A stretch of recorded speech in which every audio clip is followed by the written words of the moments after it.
Welcome back to Brandon Sports, everybody. Hope you're having an amazing day. I'm here for my Friday Night SmackDown review for December 12th, 2025. Overall thoughts on this show. Again, no storytelling for me. The show was okay. Didn't really bother me much because I knew that going into Saturday night's main event that they were going to tell any stories. They're probably going to wait till Monday to pick it back up. So my expectations for this show was very, very low. And I just didn't really care about everything that went on tonight. Again, there's just no stories. Do you kind of give them a pass because of what's going on tomorrow? No. You still have to make people interested. Again, outside of the opening segment, like I said, on Monday Night Raw, which was the last segment of the show, the rest of the show was just, it was say so, but we're going to go over it. Make sure you hit that like button, subscribe button to the YouTube channel for more great content coming up. So first, we open the show with a backstage recap on what happened last week between Cody Rhodes and Drew McIntyre. We get Michael Cole and Corey Graves to open the show. They welcome us to the show. They talk about what's going to happen tomorrow. Obviously, John Cena's last match in retirement is tomorrow, December 13th. Cole then mentions that Nick Aldis has an announcement. Nick Aldis then says that he's trying to reinstate Drew McIntyre, but Drew has not responded to any of his calls or emails. Nick then says he invited Drew to SmackDown to discuss bringing him back. Cody Rhodes then walks up to him after that promo, after that vintage was showed. Then Cody Rhodes walks up to him and says, "Is Drew here?" Nick says he has a legal letter from Drew's attorney claiming that this is an unsafe workplace. Nick then says he's going to Drew's house this week to deal with it. After that, Cody Rhodes takes the letter that Nick Aldis has, a legal letter. He crumbles it up, he throws it, and then he goes right outside to make his entrance towards the ring. Cody Rhodes starts off. He wants to talk about Drew McIntyre. Cody then says Drew McIntyre says that this is an unsafe work environment, as Nick Aldis said before. Cody then says Drew nearly snatched him bald, and now it is unsafe. Cody then says there is a reason Drew isn't doing a 5 a.m. media junkets or appearances. Cody then says it's because Drew is half in and half out, and that is why he's not sweating Drew McIntyre. Cody then says if he was Drew's boss, he would fire him. Cody then says he is not his boss, but he cannot fire him. Cody then says he can just whoop Drew McIntyre's ass. The promo was okay. Again, I don't know why we keep running this storyline. I'm tired of Drew McIntyre and Cody Rhodes. Is Drew McIntyre going to win the WWE Championship from Cody Rhodes before WrestleMania? The answer is probably no. I don't know why they keep doing this. I don't want to see this during the Royal Rumble. I just want them to move on. Give Cody Rhodes somebody else. Feed him Damian Priest. Turn Damian Priest heel. I don't know what they're going to do, but I'm tired of Drew McIntyre and Cody Rhodes. It's boring. He already beat him twice. It's just gone on too long. Let Drew McIntyre do something else. I don't know. Let him beat up Ian Dragunov and win the United States Championship for all I care. I just don't care. And I know that's kind of like a bad thing to say, but I just do not care about Cody Rhodes, Drew McIntyre. Do I want to see Drew McIntyre as WWE Champion at this stage right now? No, because I want Cody Rhodes to be WWE Champion heading into WrestleMania. That means at the Royal Rumble and Elimination Chamber, I want him to retain the WWE Championship so he can go into WrestleMania. Hopefully he gets to face CM Punk. That's the match that I want for night 2 of WrestleMania. Cody Rhodes with the WWE Championship versus CM Punk. If CM Punk drops the World Heavyweight Championship towards Braun Breaker at January 5th, Monday Night Raw, I want that. I want CM Punk to drop the title, win the Elimination Chamber, win the Chamber, and then after that, go after Cody Rhodes, because we need that story. And plus, I want CM Punk to get that Night 2 WrestleMania main event before he retires. I know he main evented Night 1 last year. I would love for him to get this main event of Night 2. He's been an absolutely great addition to the company since he came back in 2023. I think he deserves it. You have Punk beat Cody Rhodes at WrestleMania. I don't want Roman Reigns versus Cody Rhodes. I want CM Punk versus Cody Rhodes for the WWE Championship. And then I would like, if Braun Breaker wins the World title, if Seth Rollins could come back, have Seth Rollins beat him, and then maybe have Roman Reigns versus Seth Rollins Night 1 at WrestleMania for the World title. I just want them to finish that story between Seth Rollins and Roman Reigns. And I want CM Punk and Cody Rhodes to finally tell that story. And then maybe we can get Cody Rhodes' heel turn after losing to CM Punk, and then have Cody Rhodes be out for a little while, turn heel, come back at SummerSlam and beat CM Punk for the WWE title. Maybe then, I don't know. We're jumping ahead, but I want Cody Rhodes to retain the championship, and going against Drew McIntyre. To continuously have Drew McIntyre lose just doesn't do anything for me. There's no purpose to all of this. There's just no purpose. But I got off on a tangent after he says he's going to beat Drew's ass. Obafemi music hit. Obviously, everybody knows that from last week when they had the backstage interaction, Obafemi wound up beating Ricky Saints. So this week, Obafemi comes out, obviously, to build the match between Cody Rhodes and Obafemi at tomorrow's Saturday night's main event NXT champion versus WWE champion. So we get Obafemi music hits, and he comes out, he makes his way down to the ring. Cody then hands Obafemi the microphone. Oba then tells Cody, he says he's all fired up. Oba then says he loves the passion, but you are worried about the wrong man, which I agree with. He's worried about the wrong man. He should be worried about Obafemi, because Obafemi's like 6'6", 320 pounds. He's just mad big.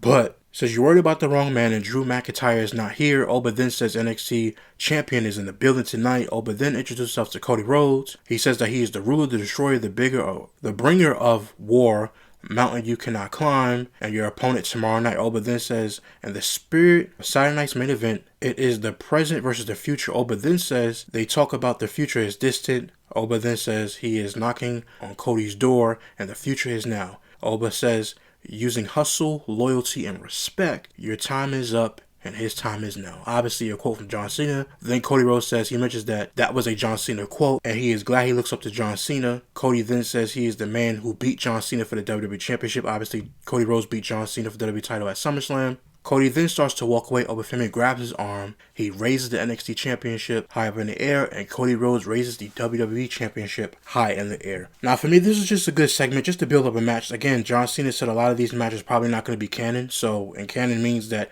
it's not going to be a part of the main storyline. It's just to get NXT talent, because that's what he wanted to do. He did not want a tribute show. He wanted NXT and the young guys in the business coming up to be highlighted. So I get that, but this is not going to be canon. It's not going to really count towards anybody. But again, I said that Cody Rhodes in my predictions that he has to retain. I mean, he's going to win this match, not retain because there's no championship on the line, but he's going to win this match. And they'll probably shake hands after. Probably everybody's going to shake hands because it's not canon. It's not, we're going to count the heel versus the babyface. Like, it's just going to be great young talent versus veterans in the ring. It's just going to be a great night of wrestling in honor of John Cena. But I thought it was a great promo, not really that bad at all. Again, Obafemi was right. Cody Rhodes is not focused on the right guy, but I get it. You gotta build it. We gotta build it with Drew McIntyre, because after this Saturday is over, you have to get back to Drew McIntyre. Even though I don't want that, but it is what it is. We then head backstage, which I dreadfully did not want to see this. We headed to the back where Nathan Frazier tells Ian Dragunov if DIY does anything, they will come out and kick their teeth down their throat.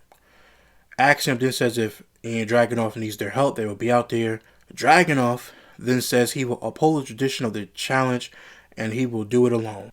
Dragunov then says John Cena started the tradition, and he never backed down from a bully or a fight. Dragunov then says if he plays with the Mad Dragon, he will burn his fingers. Faxium then wishes Dragunov luck, and they walk away. Tommaso Ciampa makes his way to the ring for the first match of the night, and then after that, Ian Dragunov comes down to the ring. And my thoughts overall on this entire segment was I didn't care about none of it, because I don't care about Ian Dragunov. I don't care about Faxium and Razor, and I just don't care about none of this stuff.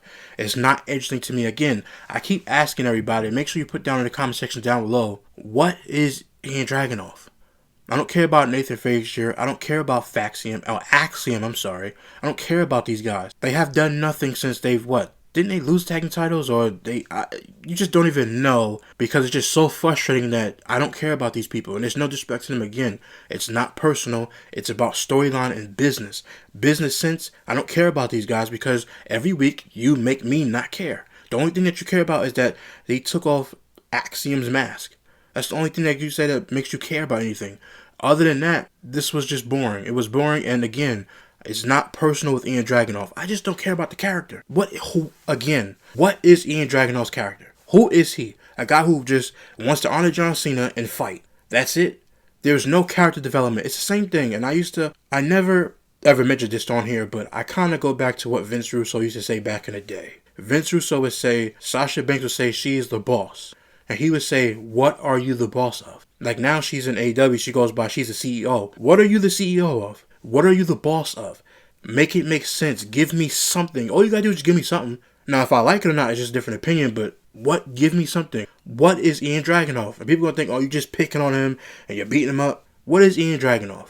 What is his character? He's not if you're a good wrestler, you're a good wrestler. There are plenty of good wrestlers. But if you ain't got no character, no storyline, I don't care. And when it comes to Ian Dragunov, he's great. He's phenomenal. This was a great match, by the way. But why do I care about Ian Dragunov for the United States Championship? At least Sami Zayn has a story, the underdog, and all that stuff like that. Even though you get tired of the story, at least Sami Zayn had something. But again, allegedly, he called for this. And since he's called for this, he has not really been on TV except for Thanksgiving 5-on-5 match against MFTs. Where's Sami Zayn been? Exactly. But anyway, Ian Dragunov versus Tommaso Ciampa was a good match. Again, I didn't really care for it. Great match. Ian Dragunov busted his nose open. It was a great match of what they did. After the match, Ian Dragunov retained the United States Championship. After the match, Johnny Gargano and Ciampa attacked Ian Dragunov.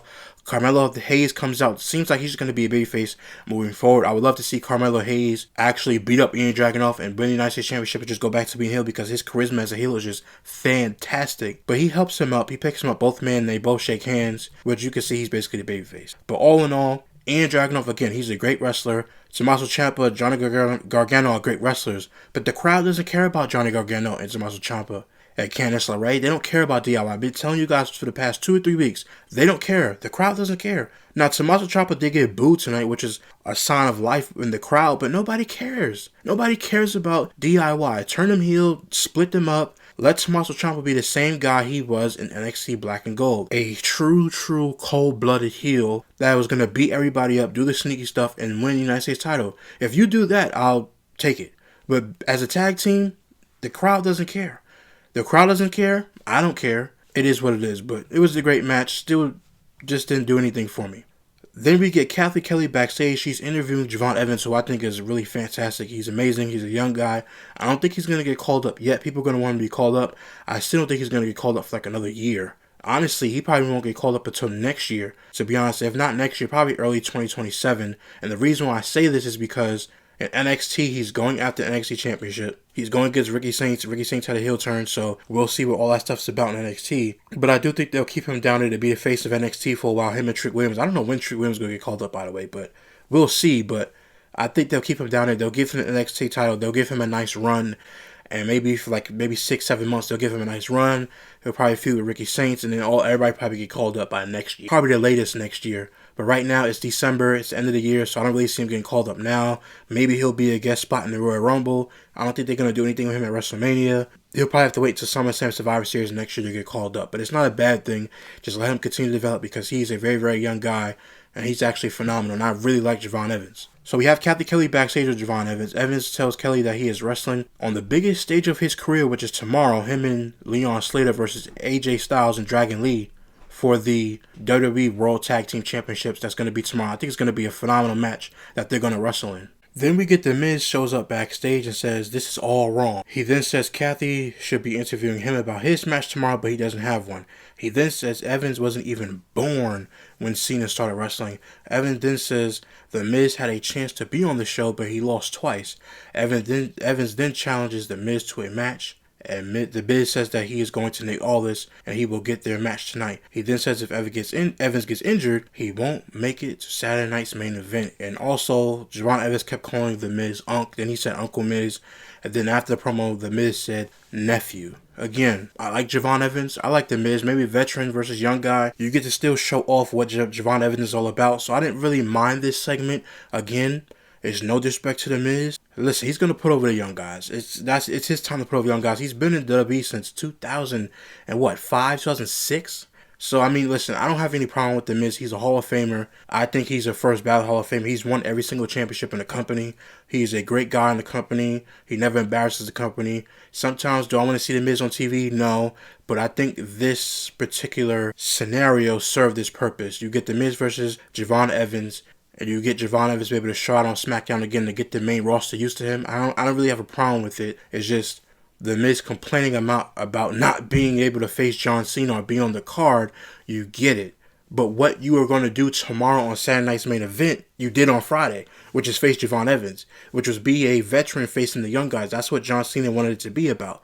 So what you're doing in John Cena's honor, basically, is you're doing it tonight against Javon Evans. So it makes sense that you're not on the show, but if you were on the show, you'd be doing the same thing that you did tonight. So it's a catch-22, but it is what it is. They face later on tonight. Then the feed scrambles. We get Uncle Howdy. Then he says he's here and he laughs. Then it just cuts out. Now the lights go out. The Y6 make their way to the ring. Uncle Howdy starts off by mentioning Solo Sikoa. He then says you have made many claims to discredit him and his family. Howdy then says who are you to cast judgment? Howdy then says you may not have the power to look inside Solo, but they do. Howdy then says the reality is your family has all turned their backs on you. Howdy then goes on to say you use and abuse those you claim to love. He says you are disillusioned. He says you are out of your mind saying the MFTs run SmackDown. Howdy then starts to laugh. Howdy then says, rip the scales from your eyes. They run nothing.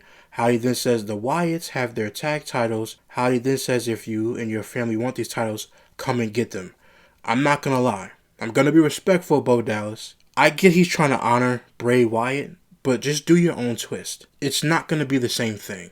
I know people are going to get mad at it, and I get it. But I want you to sound yourself. Stop trying to sound. I understand you're honoring Bray Wyatt, but don't try and sound like him. Just sound like yourself. I get it. It's an honor thing. You know, you want to honor his legacy. I love Bray Wyatt. I love everything about Bray Wyatt. This is not a criticism. The promo wasn't there for me because it's just like you're trying to act like Bray Wyatt, and it's just not. It just doesn't sound good. I want you to be in your own lane and be Uncle Howdy and sound how you want the character to sound and not try to sound like Bray Wyatt. Again, I know you're honoring Bray Wyatt, which I got no problem with that at all. But just try to sound the same as yourself.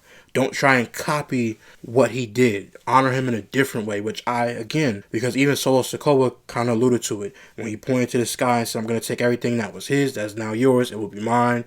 So I get it. Did I like the promo? No, I didn't. But I just felt like he was just trying to be Bray Wyatt. And it's like, man, that's a whole different level of genius. Not to say that he doesn't have the level of genius, but man, I just want you to be yourself. That's it. There's no problem with what you're trying to do. But Uncle Howdy has to be a separate character from The Fiend. It has to be a separate promo. It has to feel different. And it tries to feel like it's a copycat. And I don't like that because I want it to be your own. Express it your own way. That's not your way. It just doesn't sound like you. It sounds like Bray Wyatt. But it's just not a good job of that. And it's no disrespect. You try to laugh like him. It doesn't sound the same. A lot of these things don't sound the same. Again, I'm not criticizing him for doing it. I get the honoring part. But I just want him to do his own style, his own flavor to it. Not try to sound the same. Solo Sikoa music then hits, but they won't come out. We see Solo Sikoa and MFTs in the room. The same room that they are, behind the same desk. Solo says that they were not going to show up on their terms. He then says Uncle Howdy, listen to him. He then says Uncle Howdy does not get to call the shots because he does. He says the Y6 like to appear out of the shadows and attack his family. Solo says next week they are coming to take the tag titles. He then says if he wants to keep his family safe, to give those tag titles because if they don't, the only thing they'll be able to do is run. And the way he says run is how Bray Wyatt would say it, which is, again, taking another shot at Uncle Howdy, obviously because of the Bo Dallas, a.k.a. Uncle Howdy, and Bray Wyatt connection. We head backstage. We see Charlotte Flair and Alexa Bliss. Basically, Charlotte Flair is basically doing her hair, braiding her hair or whatever. Charlotte tells Bliss that Lash Legend is the most powerful woman, but Alexa will win. Rhea Ripley then shows up, which was, obviously she's on SmackDown because of that mixed tag team match that was advertised last week. That will be happening this week. She shows up and says that Io and herself are the next tag team titles. Bliss then says they are not stepping aside for anybody. Rhea then wishes Bliss good luck, and Bliss wishes Rhea Ripley good luck in her match later tonight. Bliss and Charlotte Flair then make their way down to the ring for their next match against Lash Legend, and Nia Jax follows. We then see Sol Rica and Bayley in the audience, and before we went to Lash Legend's entrance, you could see Charlotte saying, "Oh my God, is that Bayley?" and she's waving. So it was a nice little touch that she could recognize Bayley in the crowd. Now again, I said this last week. I said as soon as Lash Legend and Bliss face off in the ring together, that this was potentially going to be a squash match. Although they're not going to really squash her, but this is going to be a match where Lash Legend is the bigger person, Bliss is shorter, and then she's basically going to beat her up. She's going to get a little offense in, but she's basically going to beat her up, and they're going to have Lash win because Lash Legend is new to the main roster, and if you have her lose her first singles match on the main roster, it doesn't do anything for her. It puts her down. So it's the same way. A clever way that they did at Survivor Series was when Asuka blew the mist in her face, she basically fell down. It was basically out of the match because obviously she couldn't see. That was a great twist, not to get the young girl to take the pin. But anyway, this match was a good match in my opinion. It wasn't the greatest thing in the world, but I kind of knew what it was going to be. Lash Legend was going to beat up on Alexa Bliss. After that, Lash Legend was going to start beating her up a little bit. They was going to go back and forth. She's going to beat her down. Then after that, Bliss would come back and try to fight back. And then after that, Lash Legend was going to beat her up, do her finisher move, and 1, 2, 3, the match is going to be over. And I kind of called it from last week. It wasn't a true squash, but she did get some offense in, but eventually she basically lost the match. So Bliss goes for the DDT, but Lash Legend catches her. She hits her with the last extension for the win. During the match, Nia Jax attacked Bliss.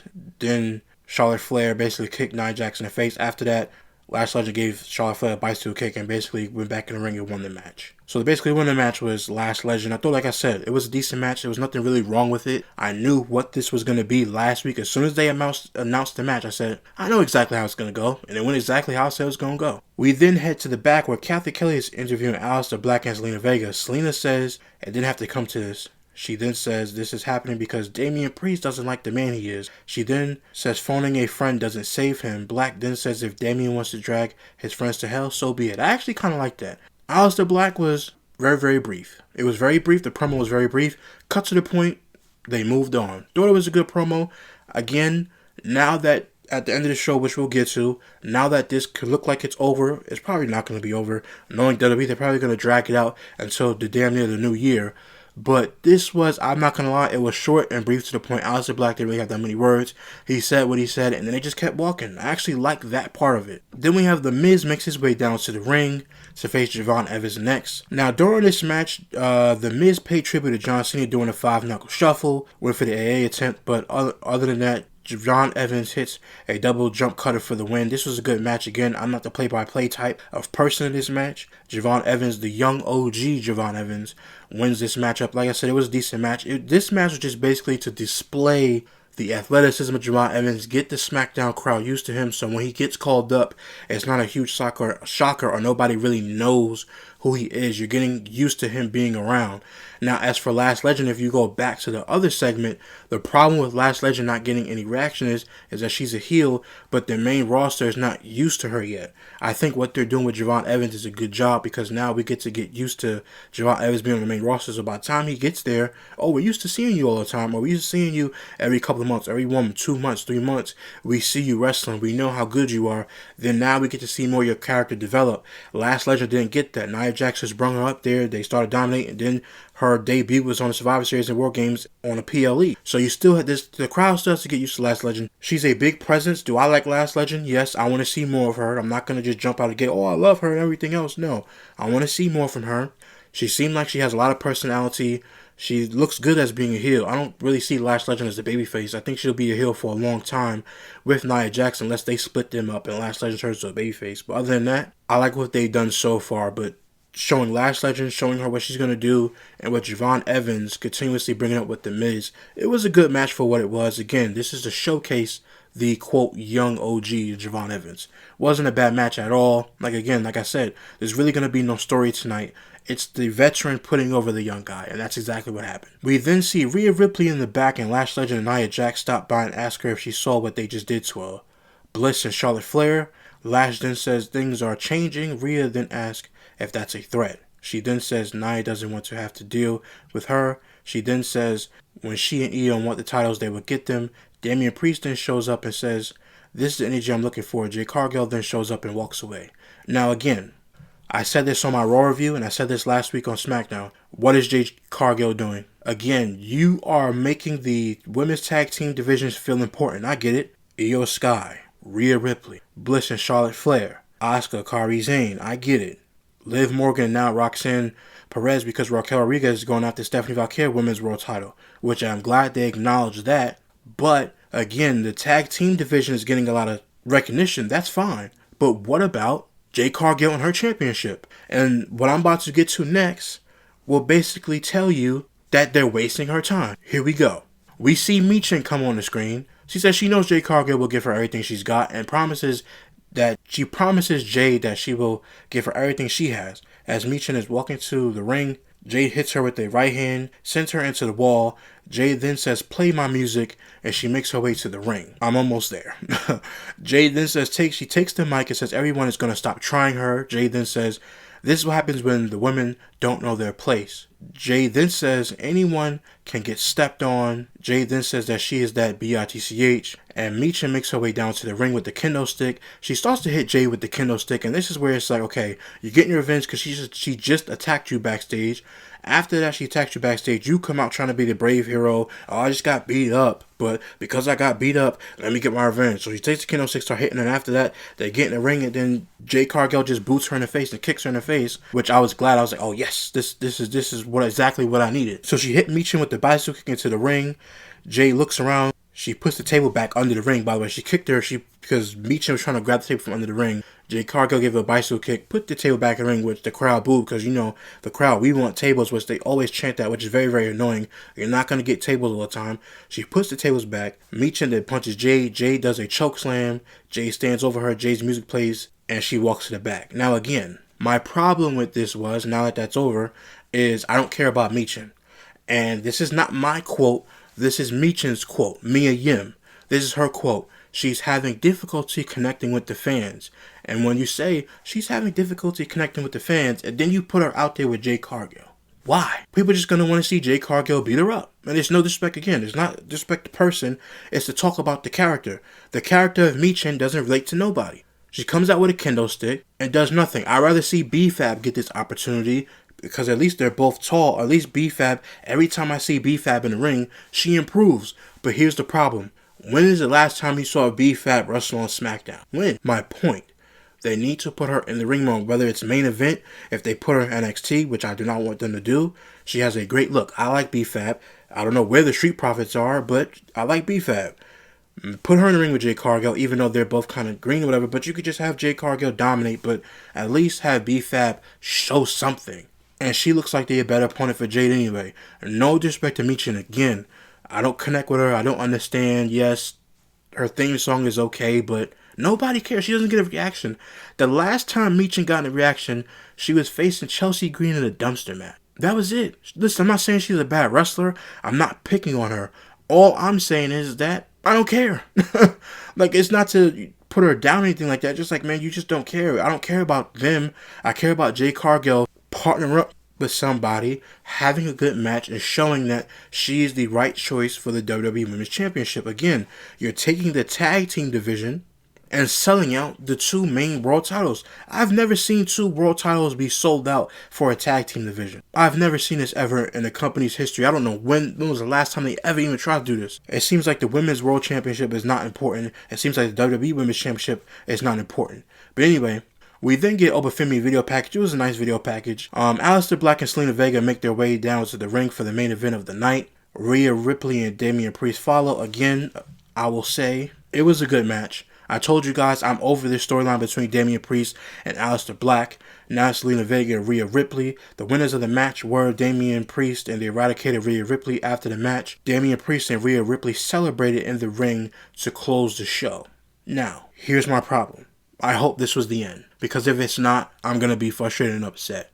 I don't care about this feud. I hope it's over.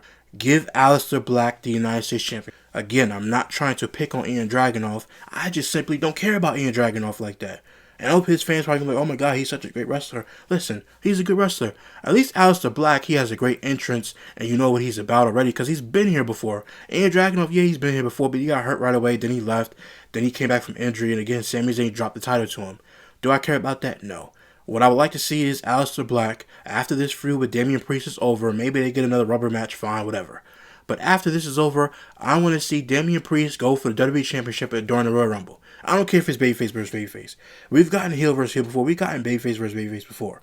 I would like to see Damian Priest versus Cody Rhodes for the WWE Championship. And I would like to see Aleister Black beat Ian Dragunov for the United States Championship and tell that story. Then you can give Ian Dragunov a story. Have Selena Vega interfere and cost Ian Dragunov the championship. Other than that, I don't care. No more Damian Priest and Aleister Black, because Rhea Ripley's not going to be around on SmackDown to help Damian Priest out all the time. The territory just is a quick reunion, a quick, nice go-home show for Saturday's main event, even though it was just to get the babyfaces over, with people to go home and have a great night and just to see how this was going to be. But other than that, it was a decent match for what it was. Again, it was a decent match for what it was. This episode of SmackDown, it wasn't as bad as last week. I kind of gave them just a little bit of a reprieve because I knew they weren't going to tell any stories. But this is the problem that you're going to have. If every show is a go-home show, are you going to keep doing this? Now, it's not a typical go-home show, but Saturday Night's Main Event, again, John Cena said it's going to be non-canon, which means that a lot of stuff's not going to count. But even if that show doesn't count, SmackDown still counts. So I'll give them a little tiny bit of a pass, but next time I won't. I know they're focused on tomorrow. They had John Cena tributes all throughout the show. I'll give them a little bit of a pass tonight, even though I shouldn't. But again, I remember something that Vince Russo said about when he worked close with Vince McMahon. If you give them the product, they'll watch. If you write it and we do execute, whatever the case may be, I'm paraphrasing a little bit, but they're going to watch. If you give the people something to watch, they will watch. If you give a story, listen, their in-ring work is great. You got to give me story. If you give me the story, I'll watch it. And I'm going to recommend it. I'm going to come up here and be glowing and give a positive review if you give me story. Tonight's show, again, just like last week and the week before that, was no story. What's the story development? And there was news earlier today that SmackDown, they promoted on the show, is going to go 3 hours. Okay, it's going back to 3 hours. Now they said they have to get better with booking. You should have knew this. All year the show has been booked terribly since Roman Reigns and the Bloodline left. What was that, last year, Survivor Series, when they had the War Games? They left. The Bloodline's been gone. CM Punk's gone from SmackDown. The only person on SmackDown is Cody Rhodes, and he's beefing with Drew McIntyre because they don't have no top guys over there. Again, I say this with respect. Why is USA Network paying for this show if you know you're not booking it right? You're not doing any booking right. They're going back to 3 hours. To me, that's a money grab for commercials, different things like that for the USA Network, which is fine. If you want to get a money grab, just make the show better. You want the money grab, make the show better, that more eyes and ears on the show, because you can run all the ads you want to, but if you ain't getting the viewership, what's the point of paying all that money for those ads and getting that ad space time? Yeah, you're going to get the money, but it's not going to be the same eyes. People, are they going to buy the products that you're advertising on the show? We don't know. Again, the fact that this show is going back to 3 hours and the booking has been this bad, you have to think about this too. The show went from 3 hours. In July, they changed it back to 2 hours. Now they changed it back to 3 hours. And now you guys stay here for another extra hour. So that means that this is going to go off at 11 o'clock at night. Again, I say, what is the point of this if you're not going to book the show right? It's the same complaints that we had during Vince McMahon's era of terror on the booking and the creative of the company. You had 3 hours of Raw, for 12 years. It was booked horribly. The only thing that saved those shows were The Undertaker, was Triple H at a certain point when those guys would come back and the veterans like Brock Lesnar would come in sometimes, and sometimes his stuff was terrible too. And the way that he booked Roman Reigns was not good. The way that they booked Seth Rollins and Dean Ambrose weren't good. So you have to look at it for its entirety. You had Raw be 3 hours for 12 years and the ratings plummeted every single year. Why is that? Because the story that you are writing is not good. You need better writers. And by the way, no disrespect, but stop having former wrestlers write the show. Have a writer write the show. No disrespect to Road Dogg. I have no problem. Ain't personal. I don't want to see Road Dogg write this show. Stop it. He can participate. He's a veteran in his business. I'm not trying to question what he is, but every time he writes a show, now Vince McMahon is not over him anymore. And if allegedly, or if he's writing the show and you see how terrible it's coming out, stop letting him write the show. And you guys get mad, oh my goodness, how dare you? No. Stop writing the show and it's not good. You had your chance under Vince McMahon. Okay, fine, we'll give you another chance. Fine, it was Vince McMahon. He's a bit of a hard ass. Okay, fine. But then now you're here. What are you doing now? What are you doing to show or prove in your writing? Have you gotten better? Are you booking the show to be better? No, you're not. This show has been garbage for the past 2 weeks, and the only reason why I'm giving them a reprieve is because they're more focused on tomorrow night, which is not an excuse, but because this show is so bad, it was how can I say this? Tonight's show was a slow kill. It went by slowly. Didn't kill you fast enough. It killed you at the end because there was no story. But other than that, what was it? It was nothing. This show represented nothing. Let me know in the comment section down below how you guys felt about SmackDown tonight. Again, I'll give them a pass this one time for the show. But starting next week, they got to get back on the ball. They got to get rolling. And I want to know your guys' comments down below how you guys felt. Did you like the pacing of the show? Again, 2 hours wasn't a bad pace. 3 hours is going to just feel miserable, but it doesn't matter. Let me know in the comment section down below how you felt about this show. What was your rating? How you felt about the matches? Were they good matches to you? Just let me know your overall thoughts and opinions. Before I go, hit the like button, subscribe button to the YouTube channel for more great content coming up. Until next time, guys, see you real soon.